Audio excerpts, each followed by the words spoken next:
Hi, everyone. My name is Laurie Forcier. I'm the Chief Global Content Officer for Learnit, and it's my pleasure to welcome you to this virtual event.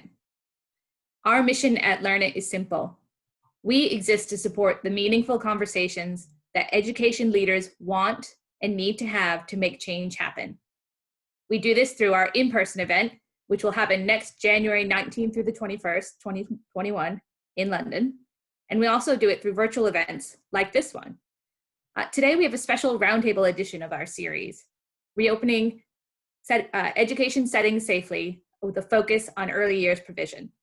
And I'm delighted to be joined for a one-to-one conversation by Yvonne Smillie, Deputy Chief Academic Officer of the Busy Bees Nursery Group, which is the largest nursery group in the UK, but it has a global portfolio, including nurseries in Australia, Canada, Malaysia, Singapore, the US, and Vietnam. We held, some of you will know, we held a session last week on reopening schools safely. And unfortunately, for technical reasons, Yvonne wasn't able to join us. But we had so many questions from our group, from our participants about reopening early years specifically, that we invited Yvonne back for this special discussion. So Yvonne, welcome. My pleasure. Thank you for having early years as part of your discussions. That's super. Yeah, my pleasure. So just a few notes on format. Yvonne and I will have a 25-minute chat. Then the Q&A on your Zoom will be open throughout for you to input some questions. And then we'll have you all join. We'll open it up to some of those questions at the end. Okay?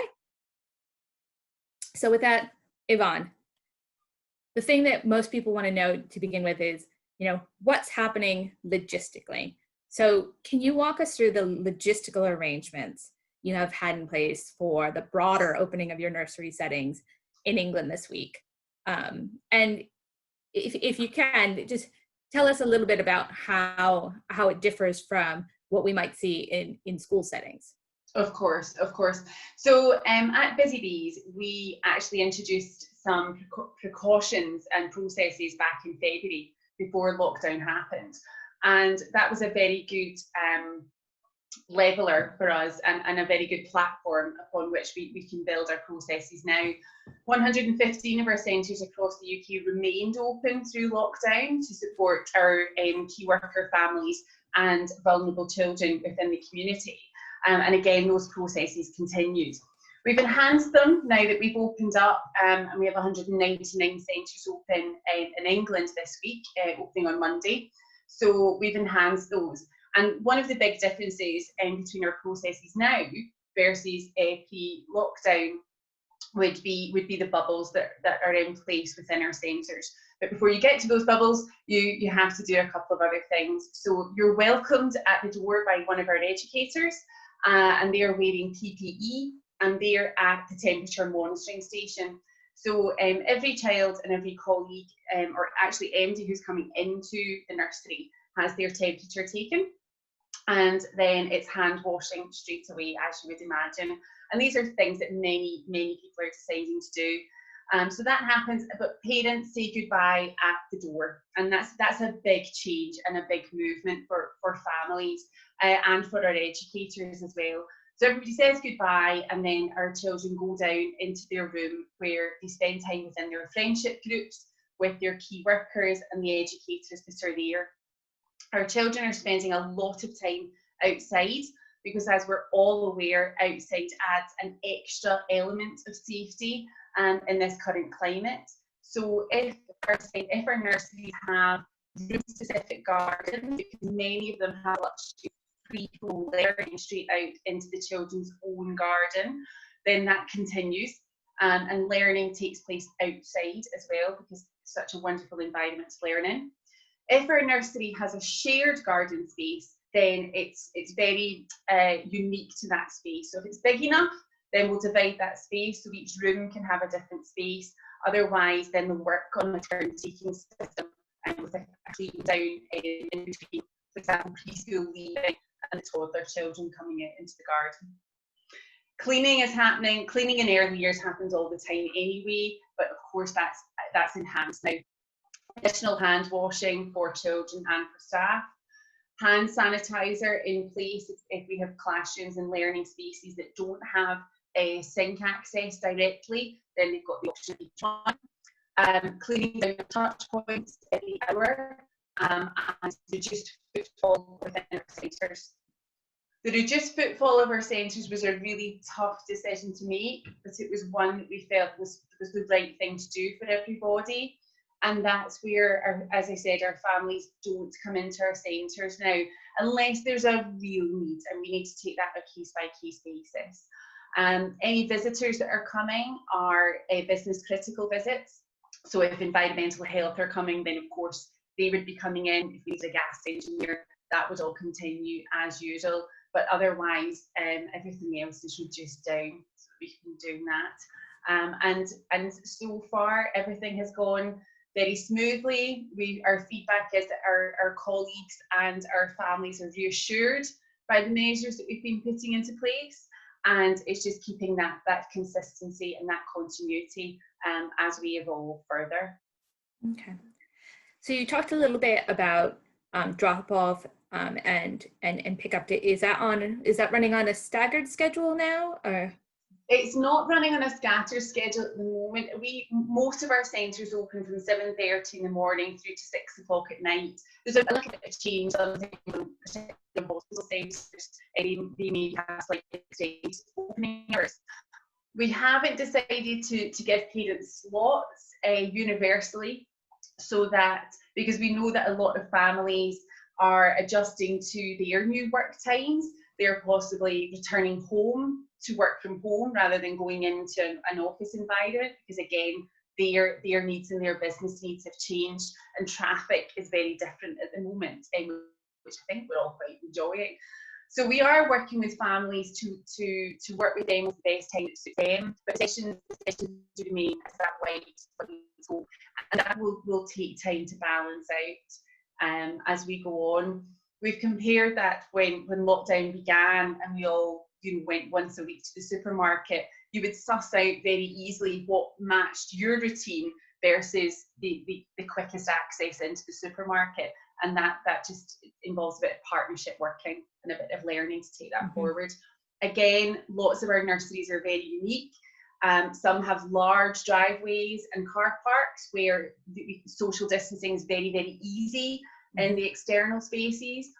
Some of our London nurseries, for example, have a very small space before they're out then onto the streets. So they've taken a different approach, so that we are giving slots where there is less space for our families to wait. So again, that's on a case-by-case basis.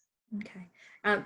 We've had a few questions come in on the Q&A, and these are similar, I should say, to some of the questions that arose last week that were specific, where people were asking questions about the early years.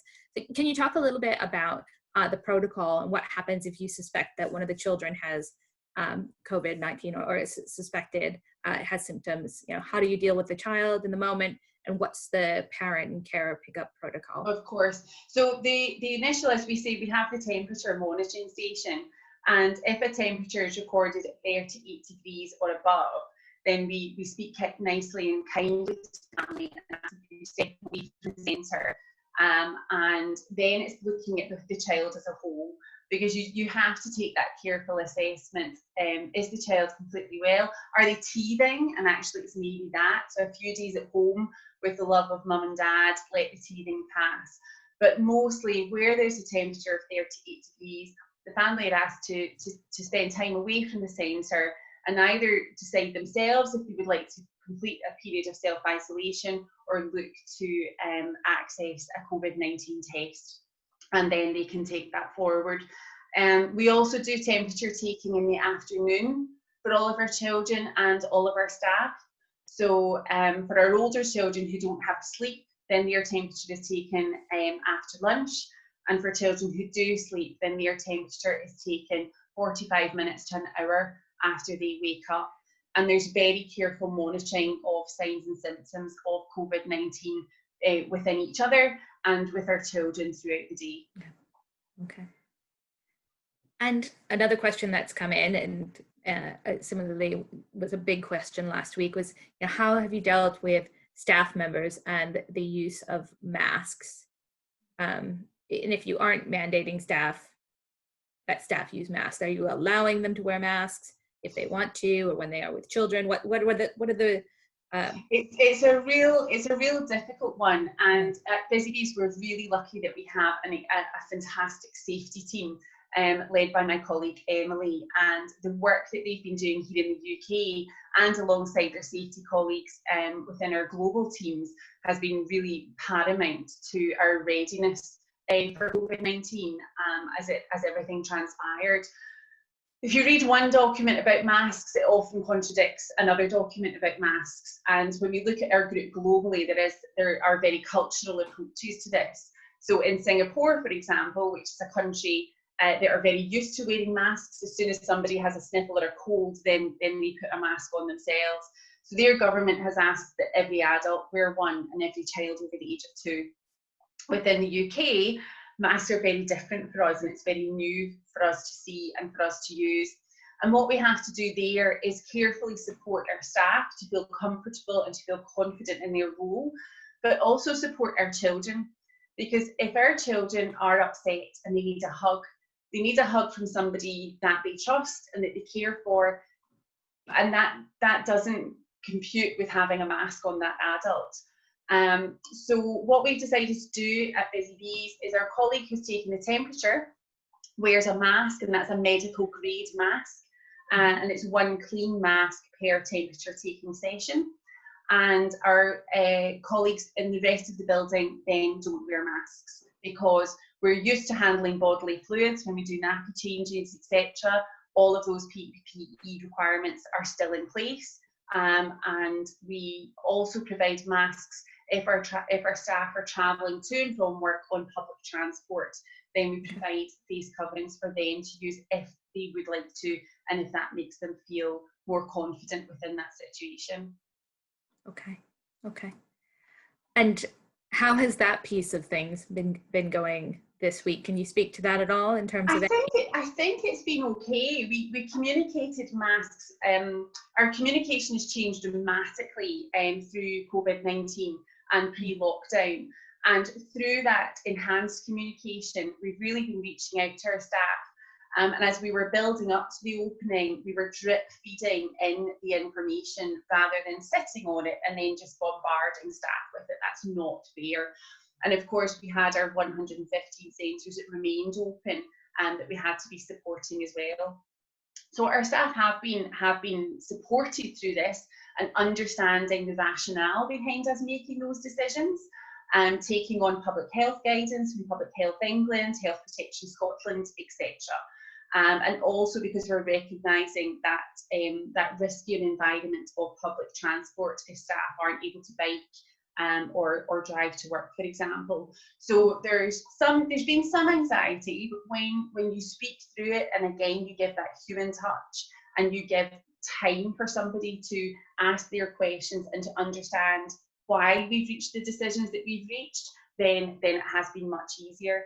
What's also important to say though is that because although we're open, our occupancy is much lower than usual, which is represented across the early years sector in the UK this week. So any staff who are shielding, then of course they're not back at work just now. They are very protected, they are vulnerable, and it's very important we look after their health and their welfare. So our staff who are in our centres and in our nurseries across the country are staff who are able to be there. Mm-hmm. Building off of what you just said, I wanted to ask you a little bit about the staff members who and the children who have been in the centres throughout. You mentioned that you've been open throughout. We have. For key workers, the children of key workers, and also for vulnerable children. Can you talk a little bit about what it's like, how you're thinking about their entry into a broader, bigger setting, again, having been in this very quiet setting, because we've heard and had a lot of discussion about what it's like for the children and parents and staff who are coming back who haven't been in that setting at all. But what's it like for the people who've been there the whole time? And how are you thinking about their well-being? And I think all credit to Learnit for recognising that, because very much the focus is on the majority of families and children who are returning to us. But actually, we've had the luxury within Busy Bees that families have trusted us within this without coming into the centre and spending huge amounts of time, as people would have done before lockdown, to assess if this was the right place for their child. They've had to trust us, and the children have gone home having had super time with us. So those children have had quite an oasis. It's been this beautiful place of calm, of learning, and of fun for them. And now they've got lots of new faces coming in, and those new faces are really anxious and they are uncertain. And so that's a huge change for them. So we very much had to guide our children through who's coming back. So what faces and what friends do they expect to see back? What educators do they see joining their space again? What things have we been doing during this time that were favourite things to share with our friends? And how are we going to help them get used to the extra hand washing and the temperature taking? So we very much made our children feel part of the wider opening for those children who joined us at the beginning of this or have been with us throughout. And we're really delighted that many families who came to us within that very quick transition period have elected to stay with us as we go on. And I think all credit to our educators in the centres for making everybody feel so welcome and so safe at that time. Mm-hmm. Okay. Yeah, no, thank you. And one other question in that same vein is that you and I had a chance to speak before this session, and you shared with me that unfortunately throughout this pandemic and throughout the world, of course, what you're seeing is an increased number of families and children who would fall into the category of being vulnerable. And can you talk a little bit about that? How you think about that within the nursery provision setting, and how the steps that you're taking to bring those numbers back down again? Of course. So I think the UK were, as far as I'm aware, one of the few governments who recognised that if schools and education establishments close as a blanket closure, then our key workers are in trouble, because there's nowhere for their children to go and be safe. But also there's a huge number of families who rely on school meals or who rely on a safe haven for their children. So most local authorities throughout the UK created hubs, and for their children who are known to local authorities because of a child protection concern, or the family just needs a little bit of support to be overcoming some challenges that they faced, then they worked to ensure that those children had places within a nursery that they could access. And a lot of the time they were coming to Busy Bees and asking for our support, which we were glad to deliver. So we have had many children come to us within those circumstances, and that's a huge adjustment in a child's life when that life has been more turbulent than we would want for any child. So it was really key for us to make sure that we had our consistent staffing in, to make sure that we did everything we could for that family while supporting our other families in those times of worry as well. Those situations, particularly where there's a child protection concern, are incredibly emotional for our staff as well. So we have to make sure that everybody is supported and guided through that.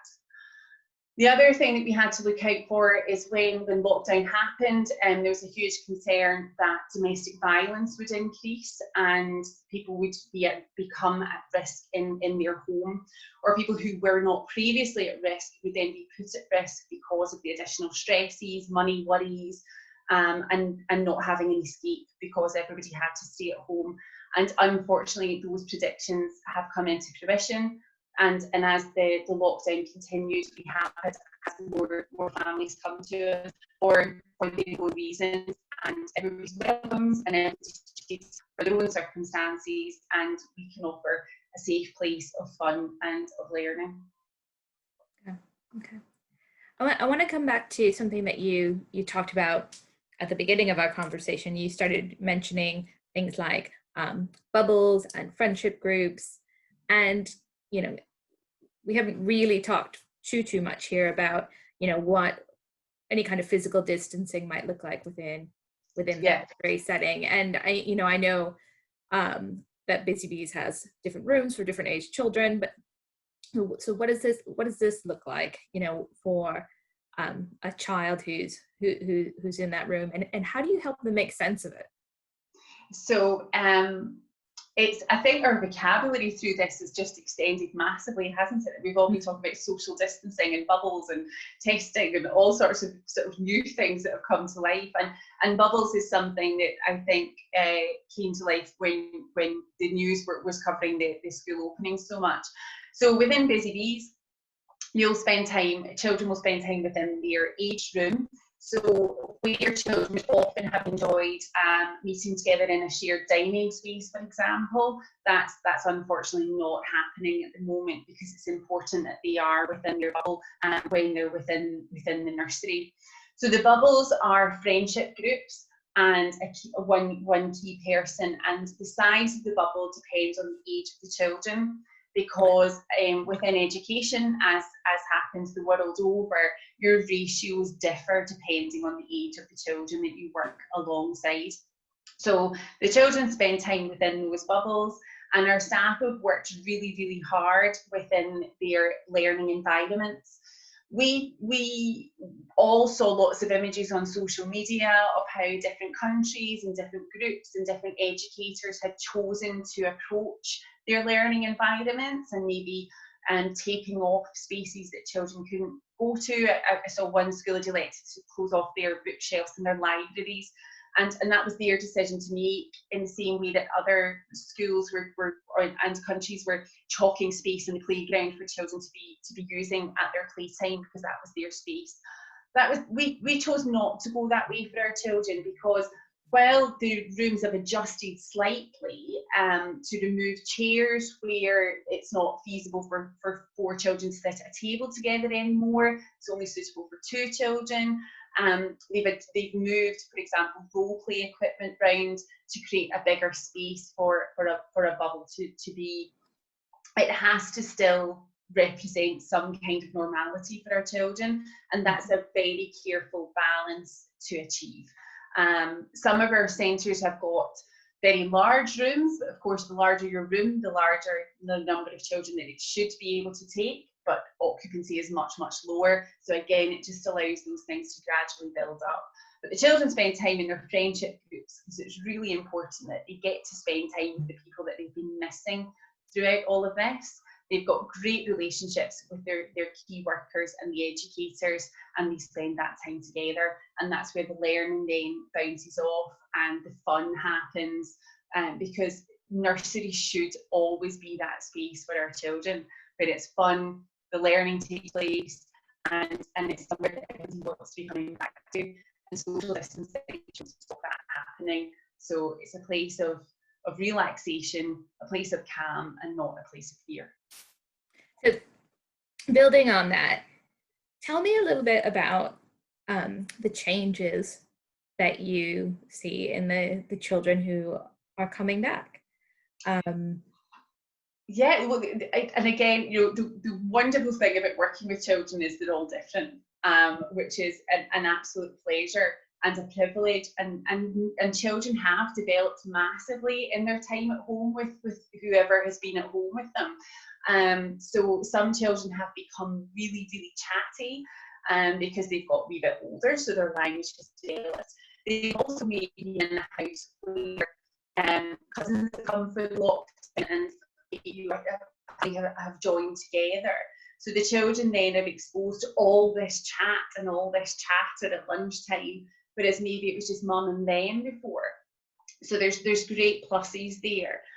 Parents have got a huge battle of anxiety to make the right decisions and to do the right things. And every family needs to make that decision for them. It's not for anybody else to see what's right and what's not for them. But during lockdown, of course, families had that pressure. People were trying to juggle working from home and juggling childcare as well. The plus side is many families were cooking together from scratch. People were cooking far more. There's a joke out there just now, if you didn't make banana bread, were you really on lockdown throughout this? So all of the baking and the cooking that our families have been doing together, that's fantastic mathematical language, that's science, to see how different powders and different liquids form into a compound, how long it has to be in the oven for. If you burn your banana bread or it doesn't rise, it's okay to make a mistake. Your head doesn't fall off, because that's part of learning, and it's part of that resilience that helps make us really, really good learners. And all of that play and all of that learning is incredibly valuable. And if you've been outside in the garden, because thank goodness, even up here in Scotland, we've all benefited and enjoyed the nicer weather through lockdown, then you've been able to see nature growing, you've heard the birds singing, you might have been in a paddling pool where you've got to talk about volume and quantity and temperature, because nobody wants it too cold. So all of these things have actually been very, very beneficial. One other side of that is some children have become very attached to mum and dad again. And that is a natural outcome of this, because children's safe haven should be their mum and dad. So when those worries are happening outside in the world and in society, children are incredibly perceptive, so they pick up on that. And of course, the safe thing that they go to is their mum or dad. The majority of our children this week, we're delighted to say, have come into our nurseries really upbeat, really excited, and it's important that continues, and that excitement and that learning stays in place. And our parents have done really, really well, because they are understandably anxious for their children, because parents trust us with the most important people in their lives anyway. And when you've got these bigger worries, that trust is even greater. So that's why we take it really seriously, and that's why we have all the precautions and all of the processes into place. But yeah, we're delighted to have our children back. We're delighted that they're coming back in day after day, and it's the sound of singing and laughter and learning, and then new conversations that families can have at home. I have a related question that's come in from a member of our audience that has to do with learning at home, but asking, what's your view on remote learning in the early years space, and what kind of remote learning provision have you seen? Schools have been delivering remote learning, and some early years groups have done that too, but for our audience member, their fear is that they've done so that they've done so they can still charge fees. So do you have any understanding of the pedagogical evidence on whether remote learning does or can make sense in an early years setting? I think the remote learning and the effort that so many schools and educated early year settings put in at the beginning was commendable. And I hope they didn't feel any pressure by that, that they had to achieve a timetable, or they had to make everything as it would have been pre-lockdown, because we were in a very different time. At Busy Bees, we're very fortunate that we have our learning programme called Unleashing Potential, that we shortened up, and it sits on a remote platform that you can either access through our website or through the app. And we have an educator app and a parents app. We did see the use of the parent app absolutely soar during lockdown, and it was quite consistent. And on there, we were finding that parents were using a plethora of the information we have. Some parents were using the self-service library as lockdown continued, and they were maybe reading about toilet training or the removal of dummies, and which I think would be reflective of the huge development changes that were happening in our time apart. Lots of the families were accessing the library of songs that we have, because it's very common that our children will be asking for the currant bun song or the speckled frogs or the bobbin. And families, quite rightly, if you don't work in education or early years, it's understandable you don't know what those songs are. And in the early years, we've got a song for everything. So there was a lot of the playing of the audio songs to be learning those words. Other ones were accessing the recipes and the learning. So I think online learning absolutely has a place. I hope it will never replace the bounce off learning that an educator and a child have, and that a child has with their friends as well, because that learning has to be like a conversation, that it flows and it bounces and you build on each other. And also children have to be exposed to new things. If you've never experienced the rocket explosion of vinegar and bicarb of soda, you can't then ask for that. If you've never done the science experiments with sinking and floating and bubbles and all sorts of exciting things, you can't ask for them. So that's where learning has to be two-way. So for our families at home who needed the ideas, who found salvation within something on an app or that a school had emailed through, then that's super. But parents should never underestimate the skills and the knowledge that they have that they can give their children as well. And even though we're open now, we opened 199 centres on Monday, we still have families who have elected not to come back to us yet. It could be that it's not the right time for them emotionally. It could be that they are not certain about their work situation. And Up continues, they are still a Busy Bees family, even if they're not coming back until September. So their access to Unleashing Potential continues, even though they're not paying fees, because their fees start when they confirm that they're coming back. It starts on the date of if they confirm it's the end of July, for example. So we did decide that during lockdown we wouldn't charge fees for the families who weren't coming to us. That was our decision. We felt it was the right one to make, and we stand by that now.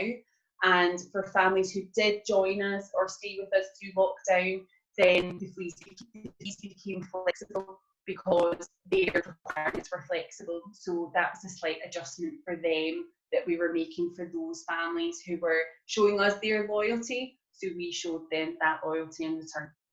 Okay, so I think you broke up just a tiny little bit. I think you said you made those fees flexible and they could pay them on a weekly basis rather than a monthly. Correct. For our families who remained with us or who joined us during lockdown, they were on a weekly booking and billing system, because their work shifts and patterns change because of the nature of lockdown and the nature of their needs. And I don't know if I broke up just before saying that for families who were not using us, then we didn't charge fees for them. So their account doesn't start until the date that they're wanting to return. They're returning. Okay. So we've had another question from our audience asking if there are any COVID-driven changes that Busy Bees has made that you predict you'll see keeping into the longer term or on a permanent basis. Oh, interesting. We were having this conversation just this morning, actually. And one of the big things that we're keeping is from our staff point of view, it's always been a bugbear for our nurseries that they receive a huge number of emails from our National Support Centre, our head office, because we have a number of specialist teams. So when COVID-19 became known and there was a huge number of emails flying around, we were really worried that something important would get missed. So we actually switched that ability off, and very few people within the business now have the ability to email all of our nurseries at one time. And we then instigated our company communications, so they will continue. So definitely from our staff side and our communication side, then that communication will continue, because our hand was forced to deal with a problem that we'd seen and we didn't really know what to do about. And now that we've found a better way, we're not going back. And many of those things will continue for our centre directors and our educators. We found that online training was very beneficial. We have a virtual platform for our learners, And we're using that at the moment for a COVID secure course so that we can build confidence of our educators as they're coming back, and to make sure that they know themselves, that they're very comfortable with the processes they've not used for a while, and for the COVID systems that we've embedded. So that's been very beneficial to use that virtual platform, and that will continue. We're now all doing a lot more video chats and things, so that will continue for our centre directors and their support teams as well. So rather than coming together for their monthly meeting with their colleagues, then we'll jump onto Teams, for example, or Zoom, and have those conversations. So it's protecting everybody's time so that we can deliver the very best for our children and our colleagues and our families. Okay, so you talked a number of changes that affect the organization and how you communicate within that. How many centres are there, by the way? I realised we didn't touch on that. In the UK, we have 378. Okay. But as a group, we're over 600. Over 600. Okay, thank you. But are there any changes for the children in terms of the way that you deliver learning or run play that you think will last into the longer term? I would certainly say that learning through play will always remain in early years. Anybody who wants to be taking that away will certainly face quite a battle, because the benefits of play and the importance of play have never to be underestimated. And I think that actually the importance of early years and the importance of this stage in a child's life has received a huge amount of coverage within the press because the centres have remained open. So I think that's something that as a profession and as a sector we really want to continue to build on and to develop, which is something good that can come out of this. I think keeping those calm spaces for our children.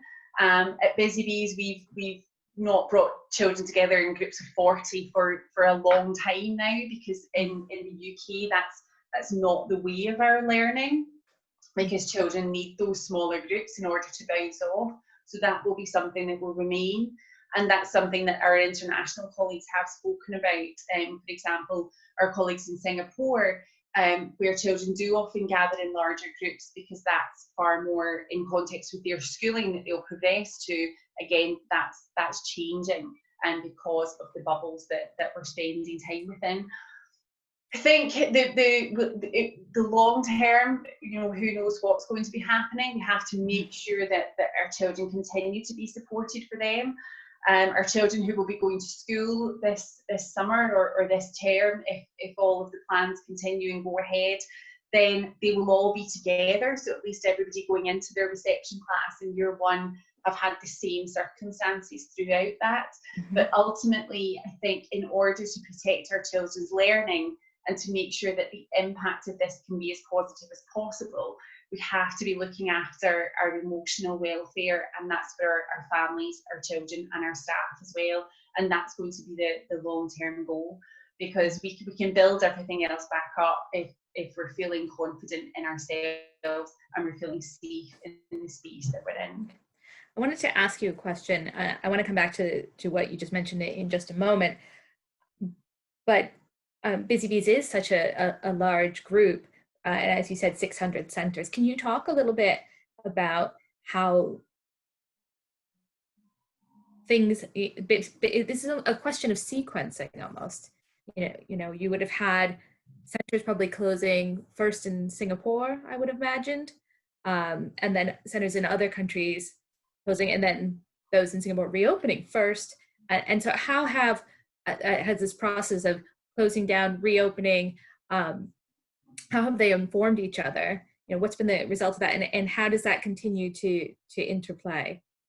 And again, as we evolve through all these processes, and we always do in education, you always reflect and look back to look at lessons to enable you to look forward. And we've been doing that a lot, as I'm sure everybody has.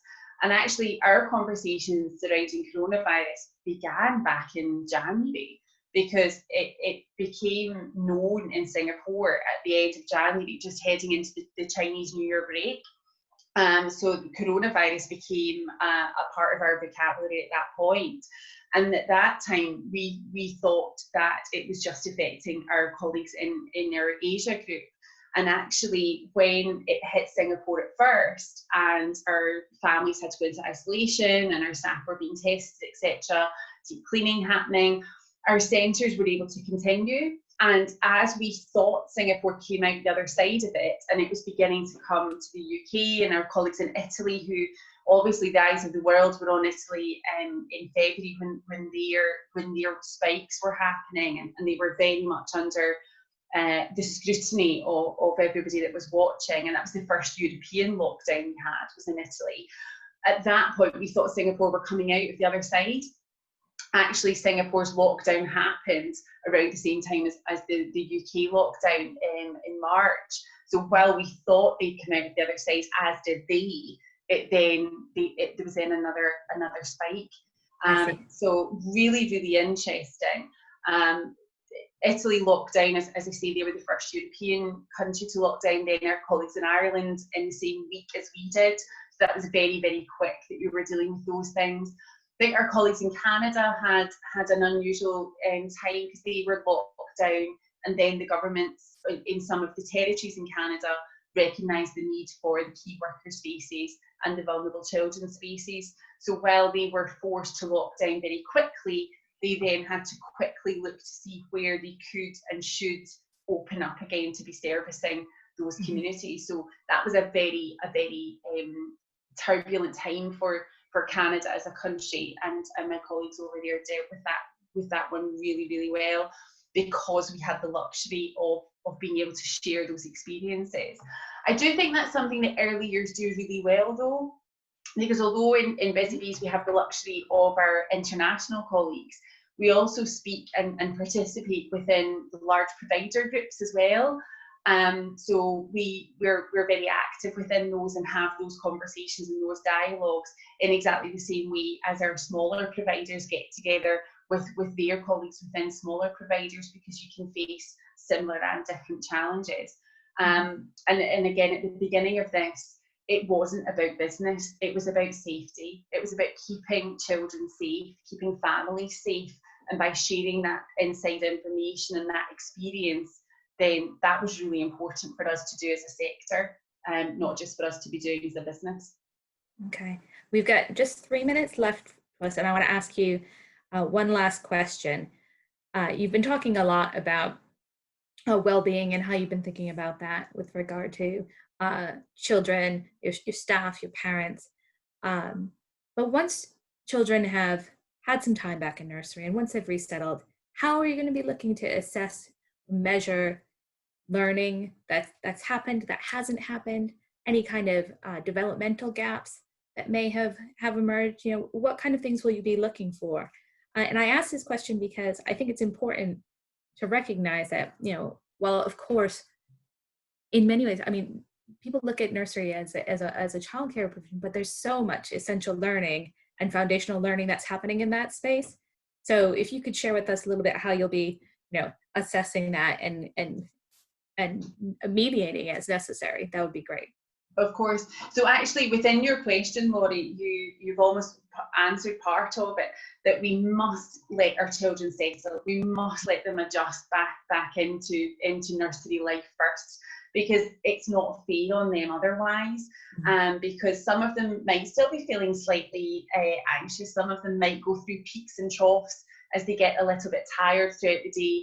They might well start to miss their big brothers, big sisters, etc. So we must let them settle back in order to then fully understand exactly what they've been enjoying while they've been away from us, what they've been learning, what's excelled, you know, for example, their maths and their science, with their baking and their water play. So let's work on our creativity and our music, and maybe our letter recognition, for example. So every country has their own curricula that they follow, and we obviously have our own recording systems as well to be using. So we will reinstate those. Our planning is already in place, very softly and very gently at the moment within England. And in order to plan for children's learning at the moment, we've worked in partnership with our parents. So as our parents look to return to us, they'll receive a children's questionnaire that then captures information about the children's development, what they've been enjoying together while children have been away from nursery, and those really intricate bits that we need to know. And so if a child, for example, when they left us, would sit in the book corner and be engrossed in books all the time, maybe while they've been away from us, actually they have enjoyed construction far more and been building castles and forts and dams. We need to know about that stuff so that we can present that within their learning environment, and we can also match the development information and the developmental requirements that are there. Throughout early years, it's a careful blend when you plan a child's learning, because you take what they need to learn from you and you blend that with what they're interested in. And then you present them with wonderfully engaging activities that then introduce something new, build on the bits that they need to develop, but take their learning and take the excitement of that forward. So for example, if you have a child who loves dinosaurs but doesn't really engage within maths, then you would set up a beautiful small world area, pop in maybe some rulers or some numbers, and you'd be talking about which dinosaur is the tallest, which one is the widest, who's got the longest horns, who's got the longest tail. And you start bringing all of that in, and then lo and behold, there's a ruler, there's a measuring tape, let's see if we were correct. And you can take that forward. And now is no difference. It's just been a longer time in between the last time we did it for those families, but those things will pick up. And as we always do with our children, we see what they need from us, what they're really interested in, and we blend them together. Okay, well, thank you so much, Yvonne. That's all the time that we have together, but I really appreciate you taking this extra time with us today to answer all of these questions that we had left over from this session that we held last week and from our attendees today. Thank you to everyone who has attended, and we will see you next time. Keep safe. Thank you. Bye-bye.